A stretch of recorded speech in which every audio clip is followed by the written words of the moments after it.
T squared. No, I really can't do anything today. As you can see, I'm trying to get to the bottom of a very important mystery. Perhaps you may be able to help. As you know, today is July the 9th. Unless this fab life has been delayed due to snow, trains, or other acts of dog. Which means that tomorrow will be July the 10th. Yeah, July 10th.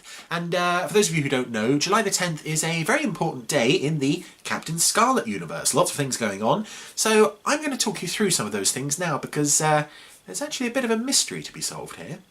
Starting this chronologically, then July 10th, 2031 is Dr. Form's birth date. I don't think that's relevant to the mystery, but I had to start somewhere. Yes, sir. After that, we jump forward to... the CB-29 Neptune probe, July 10th, 2058. We made it ahead of schedule. I remember. You were the project controller on the first Neptune probe launched from the moon. Yes, Captain Blue. Whether that's the actual launch date or the date the probe reached Neptune isn't clear, but I'm betting it's the latter. Again, it's not hugely relevant to anything, it's just worth a mention. Right, eyes down, this is where it gets serious. Winged Assassin, the second episode of the show, seems to take place on July 10th, 2068. The year is absolutely definite, we know that from the previous episode, which this episode clearly follows on from. And the July 10th date comes from this undercover Spectrum agent dictating a memo in his garden. Reference 10/4, July 10th. Dear Sir. Now that date could be in reference to a communication he received previously, but since he mentions... the shipment of steel received last week. Then this all has to be happening pretty close to July 10th, 2068, if not on the actual day itself. You're all with me so far, yeah? Okay, right, so on to the next July 10th episode, Treble Cross. Now this episode is pretty clear that the Mysteron Major Gravener requisitions the XK-107 on July 10th. We even get an exact time. I'll give you a written order timed at 9:17, July 10th. So if Winged Assassin takes place on July 10th, 2068, then Treble Cross has to happen July 10th, 2069, or maybe even 2070, right? But it clearly can't be 2068 because we know that's when Winged Assassin happens.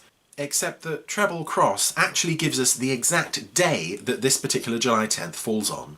What day is it? It's 9:17 a.m., Tuesday, July 10th. And amazingly enough, if you look at the actual calendar for the late 2060s, early 2070s, the only year in which July 10th will fall on a Tuesday is 2068. And suddenly everything falls apart.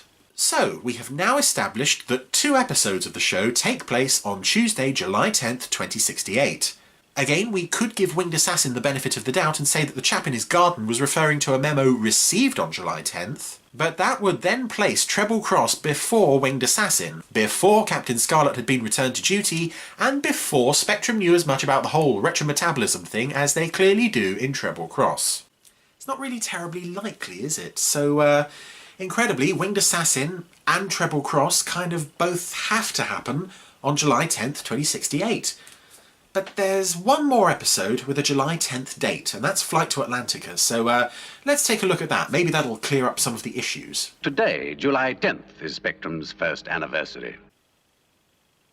What? Today, July 10th, is Spectrum's first anniversary. So the July 10th in Flight to Atlantica is Spectrum's first anniversary. Well, since we know Captain Black destroyed the Mysteron City in 2068, and there's obviously no way Spectrum would have sent Captain Black to Mars before they started operating, then this also has to be July 10th, 2068. So now we have Winged Assassin, Treble Cross, and Flight to Atlantica all taking place on the same day. What in blue blazes is going on here? In fact, Flight to Atlantica starts on July 7th because Scarlet got the date wrong, and it's only the final scene that takes place on July 10th, so that means that Flight to Atlantica should technically be the second episode of the entire series. This is getting very confusing. Let's recap the events of the 3 episodes in order to build a precise timeline of events. Early July 2068, the first episode happens. Also, this guy gets a shipment of steel delivered to his Peterville works. July 7th, 2068, Captain Scarlet organises a champagne party for the senior staff on Cloud Base to celebrate Spectrum's first anniversary, but he got the date wrong because he was too impetuous. July 7th, or 8th, or maybe 9th, the Mysteronized champagne kicks in. Captain Blue and Captain Ochre blow up the Atlantica defence tower. July 9th, 2068, 21:55 p.m. Captain Black forces Major Grave in his car off the road and the Mysterons reconstruct him without realising that the original isn't actually dead yet. Meanwhile, Dr. Mitchell and Dr. Other Guy went to a very enjoyable lecture and heard a theory from Dr. O'Neill which seems to make good sense, and then they found Gravener's body in the river and took him to Slayton Hospital. Also, at some point during the night, Captain Grey saves the Director General of the United Asian Republic from a Mysteron assassin. I know that clock says May 19th, but that clock is clearly broken because the same day it still says the exact same thing. July 10th, 2068, just after 12 a.m. The original Major Gravener is successfully resuscitated at Slayton Hospital at 12:02 a.m. according to the clock with a very smiley face. A few hours later, probably, Captain Scarlet is cleared for duty and assigned to help protect the Director General of the United Asian Republic. 9:17 a.m. The Mysteron duplicate of Major Gravener requisitions the XK-107 bomber from Slayton Air Base. 10:17 a.m. The Mysteron Major Gravener attempts to take off from Slayton in the XK-107 bomber and crashes. And the rest of Treble Cross takes place somewhere in the next hour or so. And somewhere along the line, Delta Tango 19 is destroyed and reconstructed by the Mysterons. 1 p.m. Captain Magenta has a nap. 3 p.m. The Director General of the United Asian Republic is killed at London Airport when his plane collides with the Mysteronized DT-19, as is Captain Scarlet. And then they all go back to Cloud Base for a lecture about the champagne party that happened 3 days ago and end up having another champagne party. You know what? I'll tell you what. I'm not at all surprised, not surprised at all, that they keep Hitting the booze again. if their reality is as fractured as this. Whoa! In fact, what do you think Captain Scarlet's alarm clock sounds like? Then put your little hand in mine. There ain't no hill or mountain we can't climb. Now I know it's just a show, I should really just relax, but I just can't make any of this fit together. I need help. So I've called on all of the robots and computers in the Gerry Anderson universe to put their heads together to help me figure this out. It's probably time now to check in with some of them actually, so Robert, have you been able to work out why all this happens on July the 10th? Oh dear. Zero? The whole thing is totally beyond my comprehension. Well, this isn't good. Slow-mo. Alert, alert, my databanks are crashing. My databanks are crashing. Sid?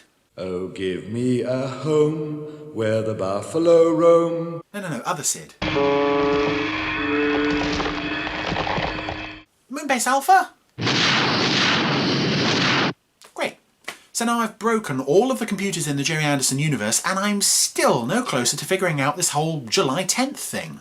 Well, maybe I'm going about this the wrong way. Maybe a machine isn't capable of the creative thinking this problem needs. What we need is a living, breathing person who has a mind like a computer. But who do we know who's like that? Maya. Maya, of course! Oh, Maya, please tell us you've been able to get to the bottom of this whole July 10th thing. I have. Well, what's the answer? Why do so many episodes take place on July 10th? Look.